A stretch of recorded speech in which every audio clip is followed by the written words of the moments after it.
visual comparison of these two bikes. Actually, might be difficult to appreciate the differences. I don't know.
This is the longest range bike, but at the moment it's the bike that I used to go shopping with. This one looks slightly bigger, although the wheels are a lot bigger on this one. It's quite a tight frame on this one, it's quite compact. Like the bars are quite close to the seat. Probably a little bit further on this one. But the height is probably similar. Like the height between the bars in the seat is probably similar on both bikes.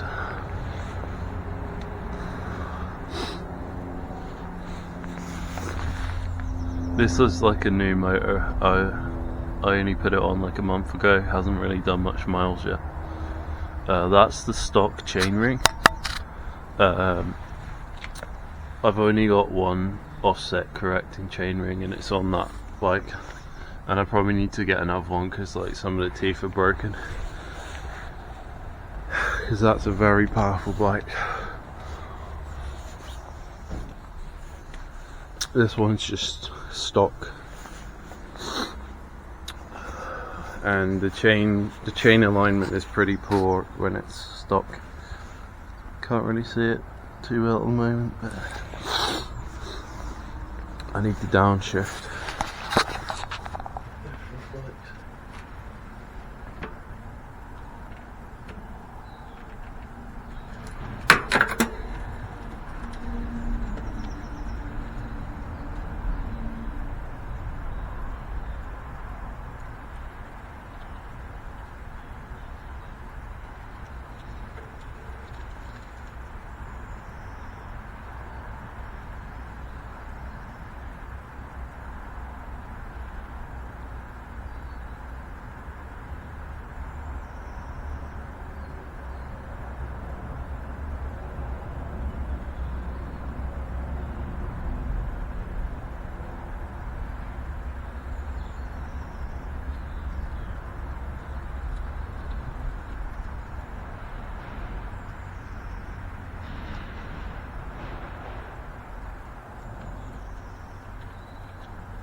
And the other bike is not rideable at the moment because it's missing its battery, because a few months ago I rode it once, put it back in the garage, and I did the front brake line, the oil, and then I went back to ride it and I noticed the display was off, which is strange because I don't remember turning the circuit breaker off. And I turned it on and the battery voltage read 20 volts when it's supposed to be a minimum of 60. So there's something wrong with the battery or the BMS. It needs to be repaired, but I've never done that before, so it's quite a difficult job. It's also dangerous to do as well, so I haven't done any electronics like soldering stuff for a long time, so over a year probably. So that bike is out of action at the moment. To get a new battery that's high quality, that actually maximizes the capabilities of the bike, it could cost you like £1,500, £2,000, definitely at least a thousand. Whereas the battery I had in there cost £600, and I got like 2,600 miles out of it, so it was alright. This is the problem with these like bikes, is like by the time you've like spent all that money, you might as well bought a motorbike, you know.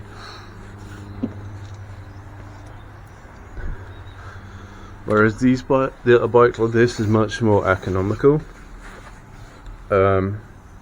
This one probably cost about 2,500 in total, because the motor themselves are about 700 to 800 quid. It was like not as much when I got mine. The high voltage controller mod is like 600 quid. The battery, it can be about 600 or 400, depends on what you get, depending on when you can get it. Unfortunately, this type of battery or this brand has been like banned in the UK now. and I got a message from eBay saying like the product you purchased may be unsafe, we recommend you don't use it, and all this stuff. I'm not really sure if these batteries are unsafe, but Louis Rossman on YouTube reckons that that it's a bit of a dodgy company, that's a bit disingenuous. I've seen a teardown of the battery, and the guy reckons it's not good for like 3000 watt continuous. It's actually more suitable for like 2000 watt continuous. So it's a bit mislabeled. So if you ran it at like 3000 watt continuous, it could wear the cells out faster than you would expect. I still think we would hear like way more like horror stories, and the company would have got a bad rep like much quicker if it was bad enough to ban it. But I asked on this e-bike builder like forum, like the place where I got the high voltage mod, the ASI controller from, and it was kind of mixed opinions about the UPP brand. They weren't saying, oh no, it's terrible, it's like dangerous and all this. So yeah, if anything's dangerous, it's these like uncased, like AliExpress batteries. This one's like the foam now has he's done something and the foams fell off, and now that battery's like pressing up right against that metal thing. So I need to do something about that. But I've not had any fires or anything from these like 48 volt cheapo batteries. I've got another one on this rack here, and again it's like uncased, it's AliExpress, and they're quite good prices. This probably only cost 200 quid, and I use that as the spare battery on the second battery on my long range bike.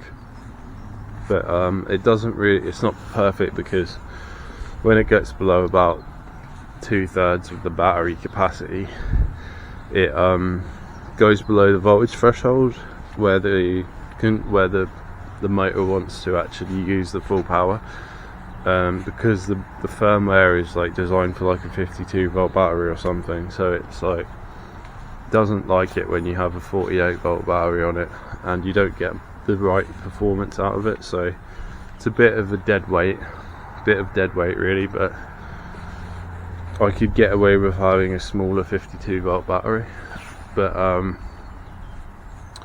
yeah, I mean, I think that the reason they banned these batteries is because these UPP batteries is because it's an affordable, convenient e-bike battery of a good capacity, which can also get up to 72 volts. This one's 72 volts, which gives you a lot of power potentially, and that makes it a very good alternative to electric cars, which is what they want you to spend all of your money on new build houses and electric cars, which are just a complete waste of money, just absolute joke. So yeah, I think that's why they've banned it, really. Same reason they've put in these 20 mile per hour speed limits, and then also the ULEZ thing as well. It's all anti-travel.